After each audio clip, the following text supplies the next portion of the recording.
Hello guys, welcome back. My name is Nathan and today we are going to be counting down the 10 biggest steals in the 2021 NHL entry draft. Now the NHL draft is officially over, and with this draft not really being the strongest, I thought we could see some major steals and some really big surprises, not just on day 1 but on day 2 of the NHL draft, and we saw some really big surprises. Guys going a lot farther down than they should have, and in my opinion being steals of the NHL draft. But who are the 10 prospects that I think were the biggest steals, which teams picked them, and how good do I see them being at the NHL level? Watch till the end for all the scouting reports, all the draft content, and hit that subscribe button if you're new. 60% of the people watching are not subscribed, and every bit helps. If you like hockey, if you like the draft, this is the place to be. And even outside of these 10 players I'm going to mention today, I think there could be so many different steals just because a lot of players really didn't even play that much this season that could also make a name for themselves in the future in the National Hockey League. But we're going to start out with the first big steal of the 2021 NHL draft.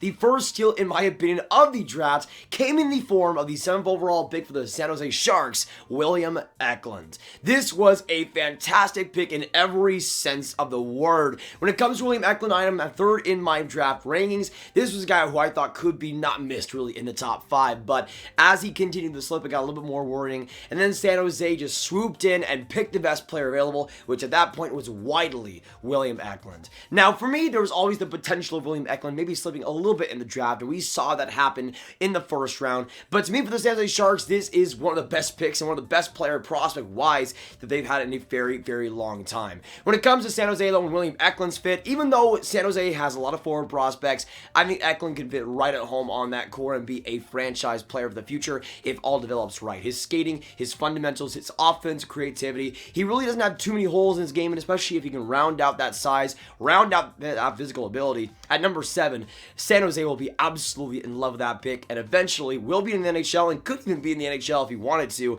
next season. I doubt San Jose does it, but the opportunity is there. But now we can officially move on to the second big steal of the 2021 NHL entry draft. Another Swede here who I thought got pretty underrated, especially on day 1 of the NHL draft, but I think he's going to make a lot of teams look silly in the future. We're now going to move on to a guy that was slipped to 20th overall, a guy that was actually the second goaltender selected in the first round, and move on to the Minnesota Wild future franchise goalie, Jesper Wallstedt. If you're a Minnesota Wild fan, you should be absolutely ecstatic about this pick, and I know I would be if I was a Wild fan, because Wallstedt, I think in terms of my projections, I think he could be the best goaltender in the league someday if everything goes right. His maturity, his great overall work ethic, his just balance in terms of play, his athleticism, his height even is very, very strong for what you think he would be. And when it comes to Wallstedt, again, he's doing stuff that nobody else has done before. No other goalie in Sweden has ever played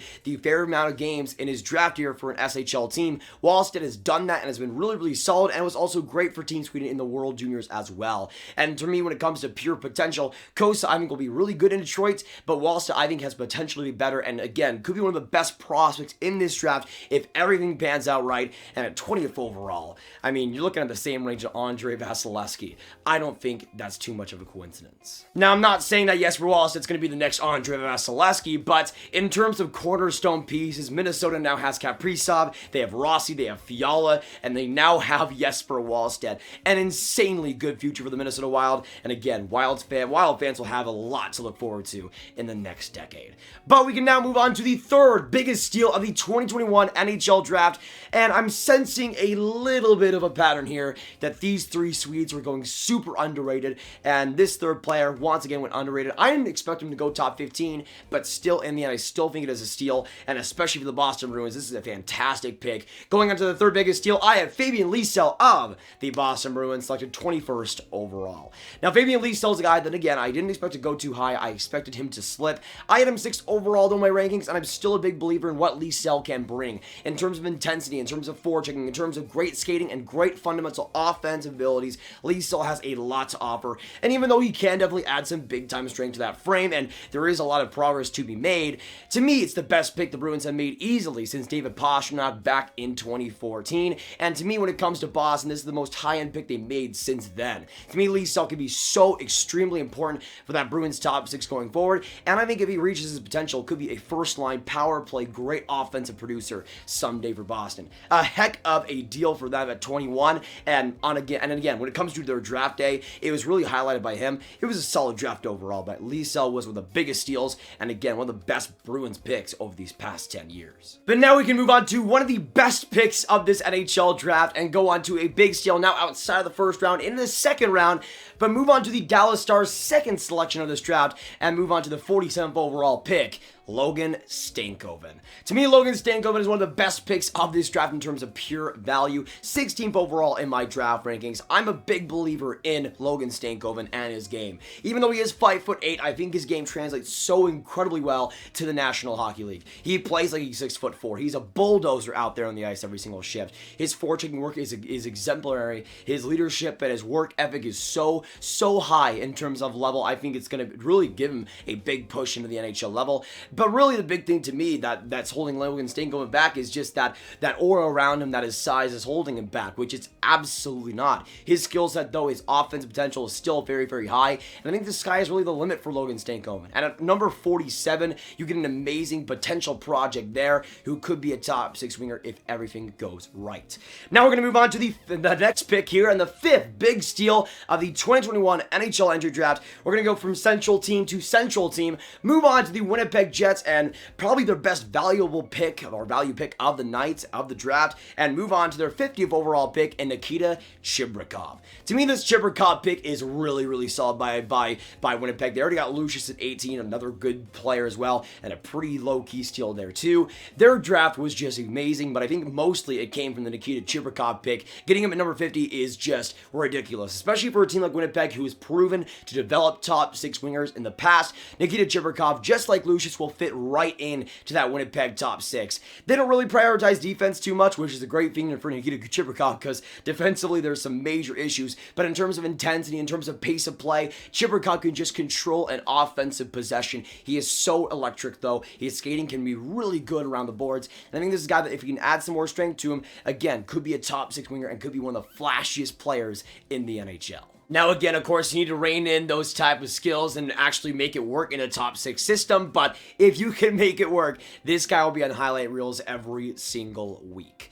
But we now move on to the 6th biggest steal of the 2021 NHL draft. This was one that I just could not believe, and honestly, in terms of the biggest ones, like if I had to rank them, Räty would definitely be high. I guess I spoiled the pick here because at the 6th spot, I have the Islanders selecting Aatu with the 52nd overall pick.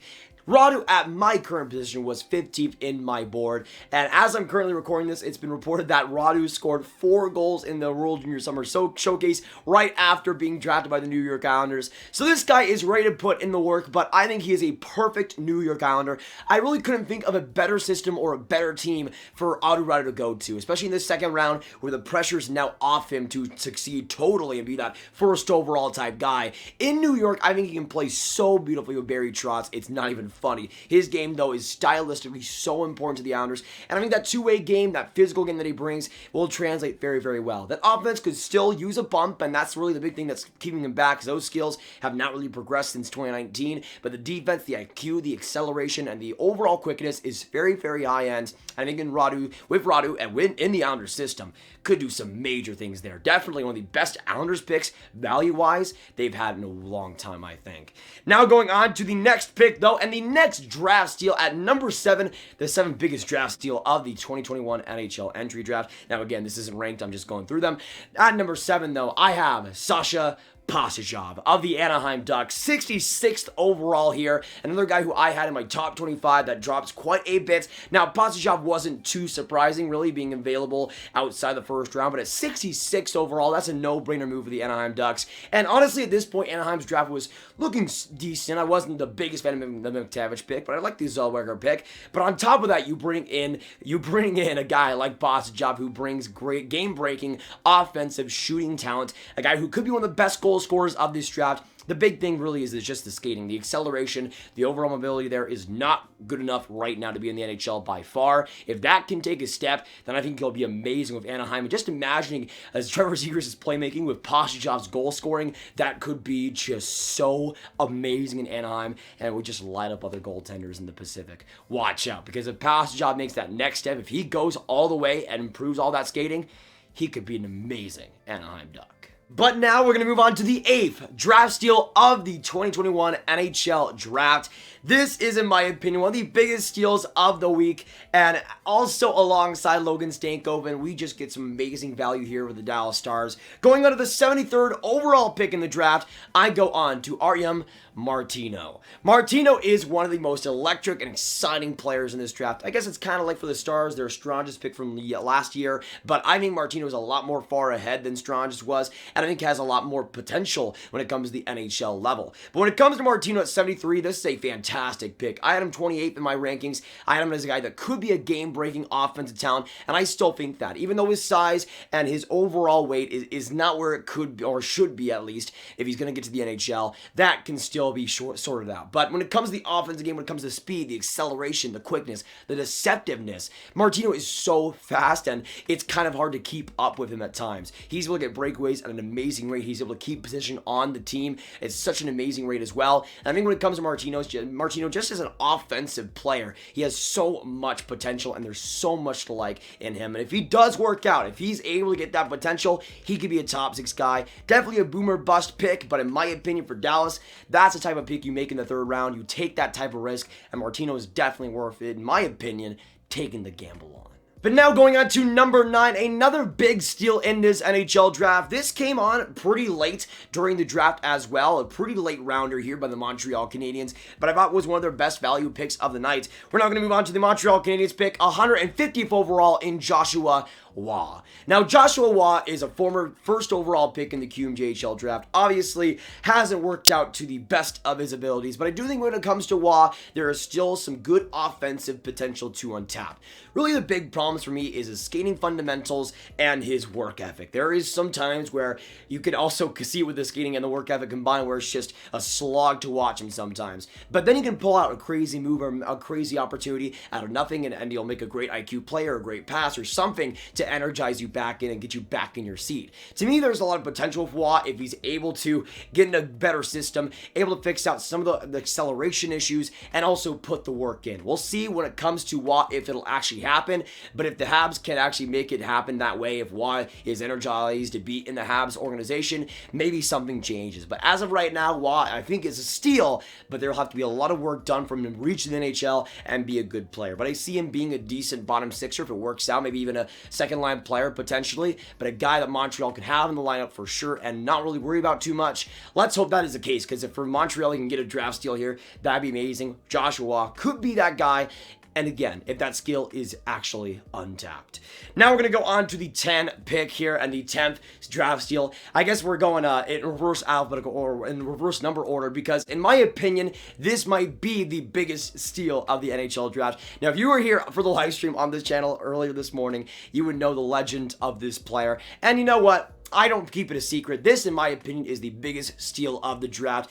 And I think for the Tampa Bay Lightning was easily their best pick for the draft as well. We're now going to move on to number 10 and go on to Dylan Duke.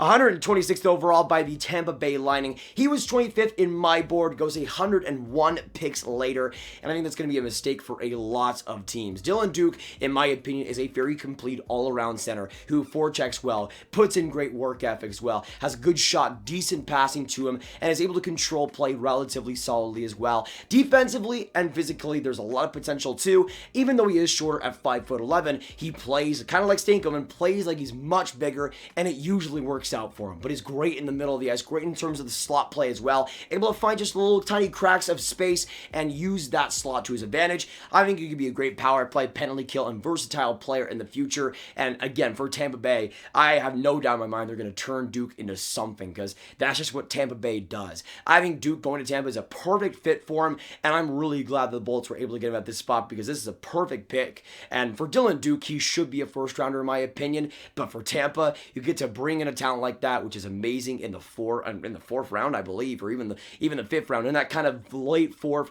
early fifth area, you get an absolute steal here, in my opinion. If you develop him right, he could be at least an NHL player and could be, I think, a middle six, very productive, really reliable character in the locker room. But that'll be it for today, guys. Thank you so much for joining me. If you haven't already subscribed, make sure you do so. Hit the like button and hit the notification bell to get notified when we go live with new videos and new live streams on the channel. And of course, make sure you comment down below. What are your thoughts on my picks? What do you agree and disagree with? And who do you guys see as the biggest draft steals of the 2021 NHL draft? Let me know your thoughts. Of course, make sure you share this video with your friends. Get it out there, guys. And click on this card right here for all my hockey prospects content right on my playlist. My name is Nathan. Thank you so much for watching, and I'll see you in the next video or stream. Goodbye.